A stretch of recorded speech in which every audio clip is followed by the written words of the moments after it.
All right, hey guys. So, welcome back to my channel. I have been MIA for a long time, probably like a year since the last time I posted a long-term video or long form video. Um, and really, it's just been for a lot of reasons. Mainly, I started this YouTube journey. I started this YouTube journey probably close to 10 years ago, maybe 7 years ago, something like that. And in that time frame, I started out doing certain types of content, and then I stopped, and then I started out doing something else, and then I stopped. And I would say that my pattern is that I usually start out um, kind of strong for a good couple of weeks. After a month, it kind of fizzles out, and then I never, continue with it. And then I never actually see the growth that could come from it. This time around, I'm really praying that it is different. I don't want to jinx myself, but I really feel very strongly about it this time around. Last year, when I tried to get back into it, it was the same. And then life happened. I started another job, routine got off. So, I'm looking at all of my failures with starting back up my YouTube in the past, and I'm trying to learn from them to see what I can do differently, how much more I need to apply myself to make this go around count.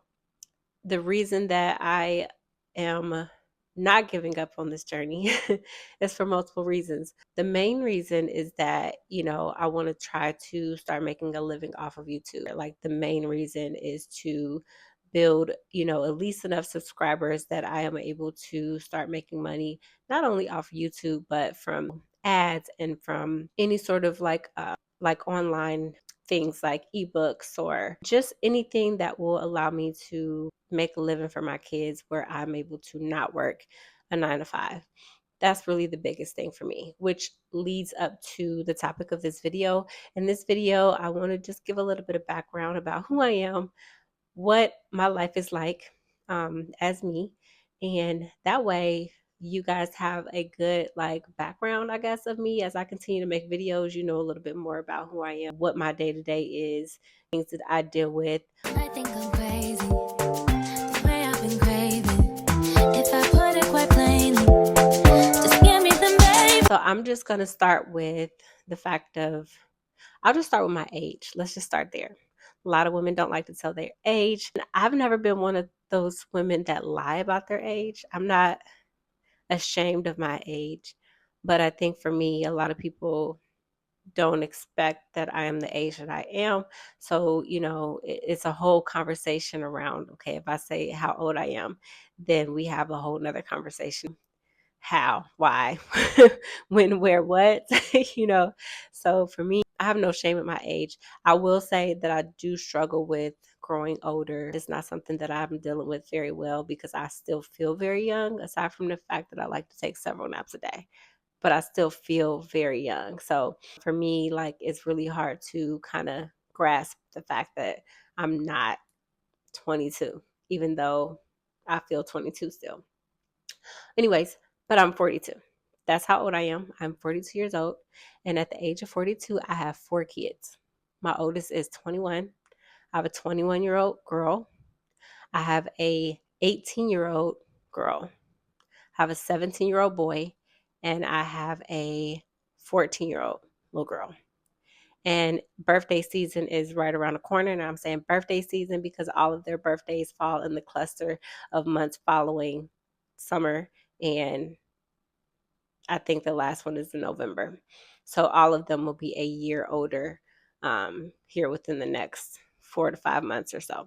How I have 4 kids at the age of 42? Let's get a little bit into that. Okay, so I got married at 20. I was not a teen mom. A lot of people, when they hear that I got kids, they think that I started having babies, at 14 or 15. No shame to those women who had babies early. I did have babies early, but I was not a teenager when I had babies. I was a grown up. I was 20 years old when I had my first child. I also got married that same year. And I'm going to be honest, I didn't want to get married, and I never saw myself having children. When I was a young person in my teenage years, I was really adamant about not having sex till I was 18. I didn't want to have sex till I was 18. My mom, I grew up in a very, very Christian household. We were a Pentecostal family. We went to church a lot. I wore skirts all the time. Every day was like forbidden to wear pants. We didn't wear makeup. We didn't listen to secular music. I couldn't even go to the movies. So my mom was pretty strict, for me growing up, for all of us. For me, I wasn't like a normal teenager. I didn't get to do a lot of the things that all the other teenagers were doing. So for me to have sex before 18 was definitely out of question. I knew I wasn't going to wait till I was married to have sex. And I only say that because marriage wasn't something that I saw myself doing very soon. Babies definitely wasn't something I saw myself doing very soon. So I just didn't have that as like my goal, when I was a young person. It just wasn't something that I dreamed about or thought about. I would be lying if I said I didn't think about a wedding or a wedding dress, but it wasn't something that I seen in my near future, as I was like, I don't know, from the ages of 10 to let's say 17 or so. I met my kid's dad when I think I was 16 and he was 17, and I had a boyfriend at the time that I was dating. And I had boyfriends before I was 18, but they were pretty much just like, I call her locker boyfriends. Like, you saw them at school and, you said that you were dating or going together or whatever you want to call it, but um, we weren't doing it. I would say by the time I got 16 or so, we was definitely doing touchy-feely type stuff, but I wasn't having sex. When I met my kid's dad, he was a little bit more aggressive, more persistent, but I still did not give up the cookie to him until I was 18. So when me and him started being active, I would say maybe a year later, when I was 19, I had gotten pregnant.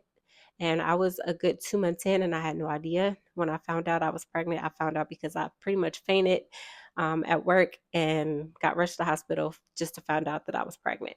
I wouldn't say I was excited about being pregnant, but I wasn't upset about it. At that time, women's options and choices weren't openly talked about. So the idea of, having an abortion or adoption or anything like that was not something that we talked about in my family, definitely being a Christian family. So for me being pregnant, it was kind of like, okay, well, I guess I'm having a baby. And in my mind, it wasn't like the worst thing in the world because I grew up in a family that has a lot of babies. I've been surrounded by children my whole life. It wasn't something that I saw in my future right away, but I wasn't like feeling like it was the end of the world. And at that time, me and the kid's dad were together. So I did feel like I had a partner in that. A month later, at 3 months, I miscarried and I was devastated. I didn't know how a miscarriage could actually make one feel, especially being that, as a young person, I'm thinking the baby isn't even fully grown, but I didn't know I was going to grieve that baby like that. And I didn't know, and I don't think the dad knew that he was going to feel the way he felt when we miscarried. So we miscarried and we took that pretty hard. I think that we were both really emotional at that time because a month later, on Valentine's Day, we conceived my oldest child. So I ended up being pregnant again. This time around, I didn't feel as happy about the pregnancy because me and him had broken up and we weren't, I was in a headspace where I was for sure I did not want to be with this person long term.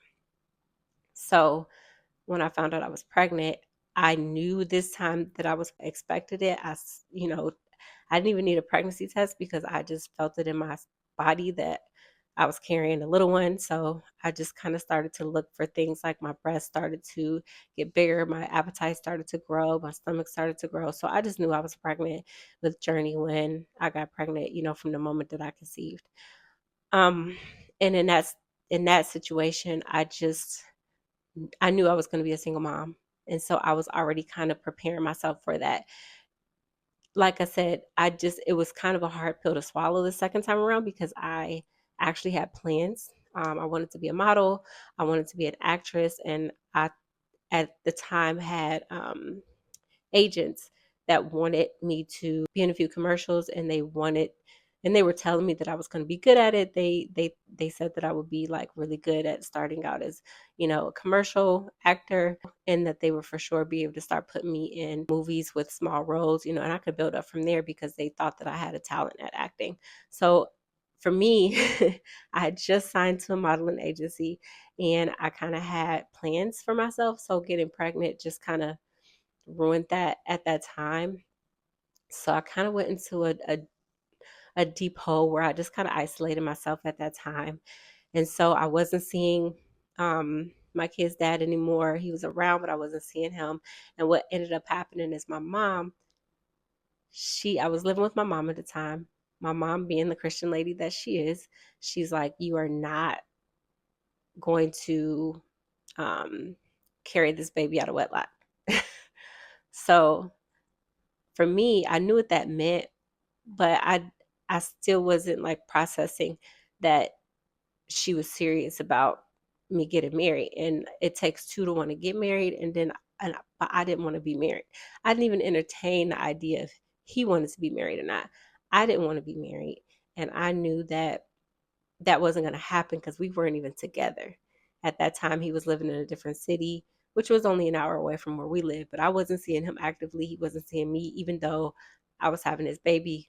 We were in communication about that, but that's it. Like, I was not trying to be with him. And so what happened is, I guess he went through a period where he was trying to get me back. He bought me a ring. He said it was a promise ring at the time. He showed it to my mom and my stepdad, and they said that that was an engagement ring. So they start planting that seed in his head about, this is an engagement ring. Y'all need to go ahead and get married. Now, mind you, my mom is coming to me. She's saying, you need to get married. You need to get married. I'm like, I don't want to get married. Like, I'm dead serious. I don't want to get married. Like, if me and him were to try again, fine. But I didn't want to get married. Like, I just did not want to get married. And I just knew he was not my person. And I'll explain in another video who he was as a person to me and why I didn't want to be with him. But that's a whole nother story, like I said, for another video. In this video, I just want to continue to explain how I ended up with 4 babies and a single mom. So my mom was just very adamant about it. She was constantly in my ear. My stepdad was too. They started talking with the pastor of our church, who is my aunt, and they were all just kind of like, team, you need to get married. And I was just like, not trying to hear it. Like, I started to shut him out at that point. His mom knew that they were trying to push us to get married. She didn't think it was a good idea. And I think that he was just kind of cool with it either way.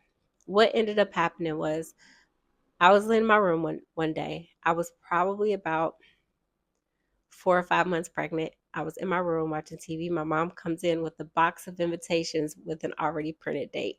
And she says, you need to mail those out. Looking at the invitations, I have my name on it, his name on it, the wedding date.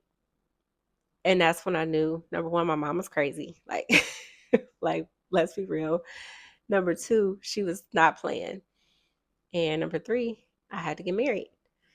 And the reason that I just kind of threw in the towel like that is because as a young woman, I started to feel like, well, maybe she's right. Maybe I don't know what I'm talking about. Maybe, I'm not thinking this through. I'm not giving this a full chance. Like, if I have a child, maybe I do want to try to give this child the best life possible and do this with two parents versus one. I grew up in a single mom household. I know it's hard for moms, or father or dads, just doing it by themselves. I know it's hard with one parent. At the end of the day, if I could choose to not give that to my child, let me just do that.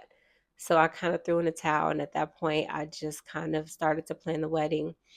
I planned a really big, extravagant wedding because I felt like I'm only doing this one time. At that time, that's how I felt. I'm only doing this one time. So even though I'm only 20 years old, I'm going to do it. I'm going to just, go big. I also didn't want to be a pregnant bride. When you envision yourself walking down the aisle, you do not envision yourself with a whole belly, because automatically everybody's going to know why you're getting married, and they're going to question if it's what you really want. And I just didn't want that. I just didn't see myself being a pregnant bride. But nevertheless, that's what I ended up being. My mom made my dress, and I designed it, in a way to where you could see I was pregnant, But a lot of people who didn't know I was pregnant didn't know. Like, they couldn't tell. So only people who actually really could tell I was pregnant was the people who knew I was pregnant. And if you didn't know I was pregnant, you didn't know. A lot of people still to this day say, well, I didn't even know you was pregnant at your wedding. And I was a whole full 7 months pregnant when I got married. So fast forward to the wedding. And like I said, it's going to be a topic for another video. The man I married, my kid's dad, was not the best guy at all. And I'll talk a little bit about that. But at the wedding, there was definitely more red flags. But at that time, I knew he wasn't the best person. But I still had this idea in my mind as a young person that he could change, that he will change, he'll get better. As he get older, he'll mature, and he won't always be like this. It won't always be like this. 6 months later, I would say this was right around the time that I had just had the baby, and I was in a situation where he was not working at all to support us. So I had to go to work and start to support us after I dropped the baby. So I became the sole provider in our marriage. It was, like I said, it was not the best marriage. It was a lot of abuse, a lot of different things going on. So I would say 6 months into our marriage, I knew that I would say that I was very unhappy. I knew that it wasn't going to be a great marriage. I did feel trapped, but I wasn't at that point where I felt like I was ready to end the marriage. Not at all. I didn't think I could end the marriage. I thought that this was a for life thing. So I was just kind of mentally preparing myself that I was going to have to deal with BS for a long time. In the process of us being married, he never became the man that was supportive financially. He never became the person that I could rely on, that my kids could rely on in the best way. There was a lot of good moments. He was a funny guy. He's a very, he's a jokester. He did babysit. And I hate to say babysit because he's their father, but when I would work, I did not have to worry about other people caring for our kids. He did that. He was great at cleaning the house. Like, when you think of a stay-at-home dad, he was a great stay-at-home dad. Great, great, great. That was not what I wanted. I did not want to be a provider, but I ended up being a provider.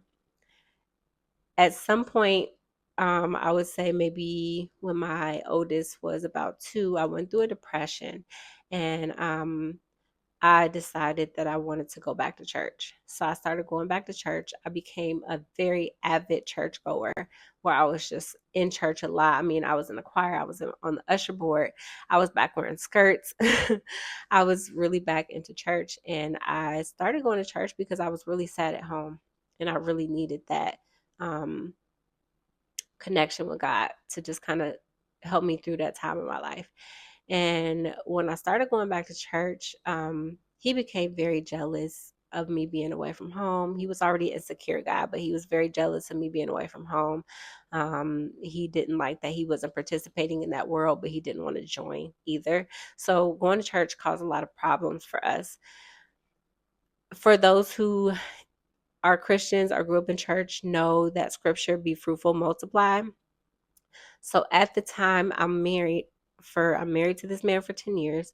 We were sexually active, of course, and but we were not using birth control because that was like forbidden.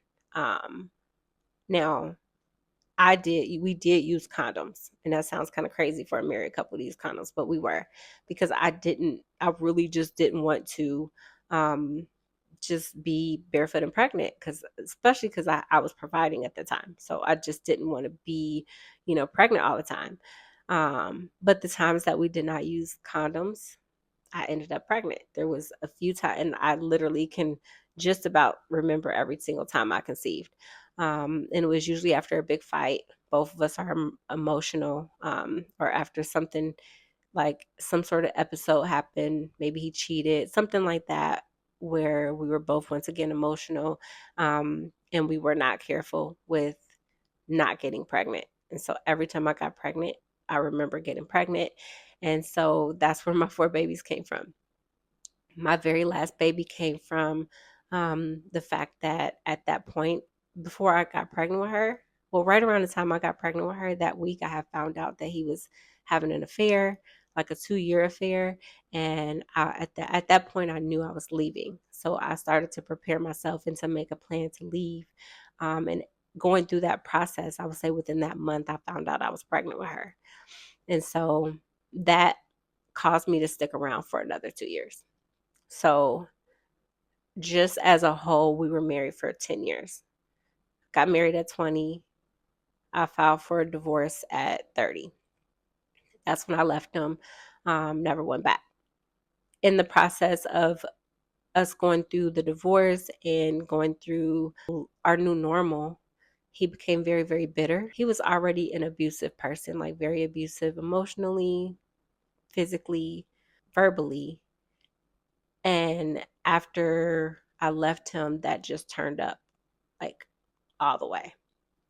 He became very bitter. He became very angry, and he fought me just to, as I'm trying to leave him.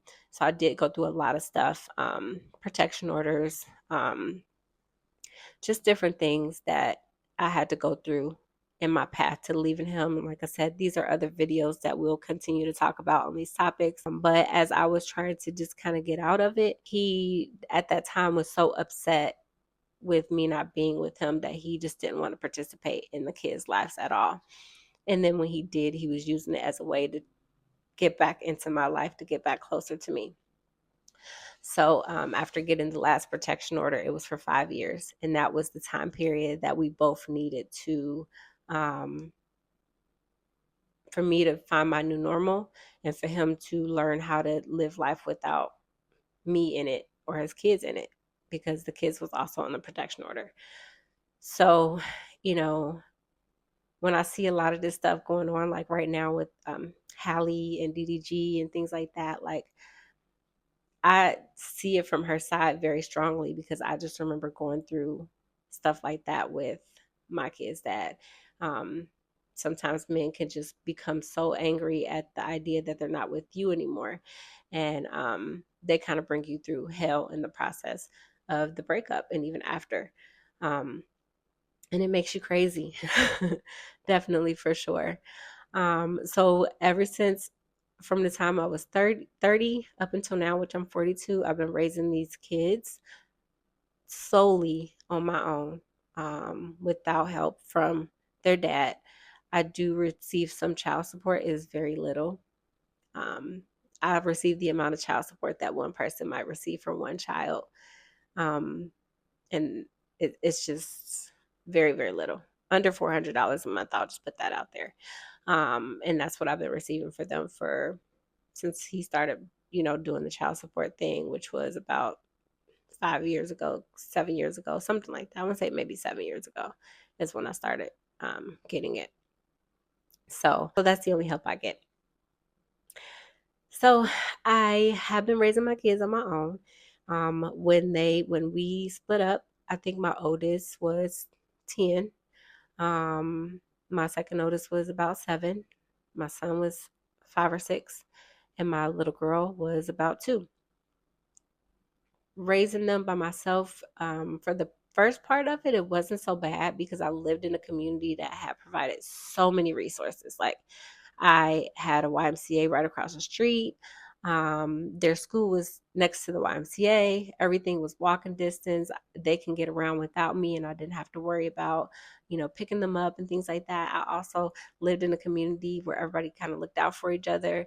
And I didn't have to do a lot. I didn't have to worry about them. I was also in school at the time, so I was home with them more, and I was able to, just kind of be a full-on mom without having to worry about who's looking after my kids or anything like that. And I think for me, that was really, really big and important.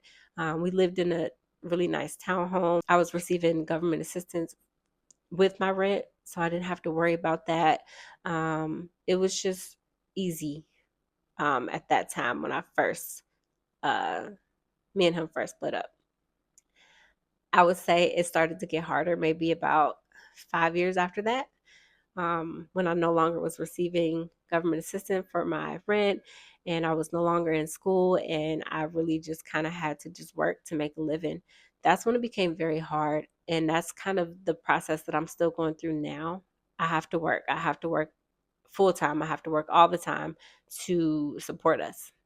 And yeah, it does help now that 3 of my kids are old enough to work, but that's that part is, I think, the biggest struggle for me at this point in time in my life, is because now they're at a point where I need to teach them how to drive. I need to teach them, basic life skills.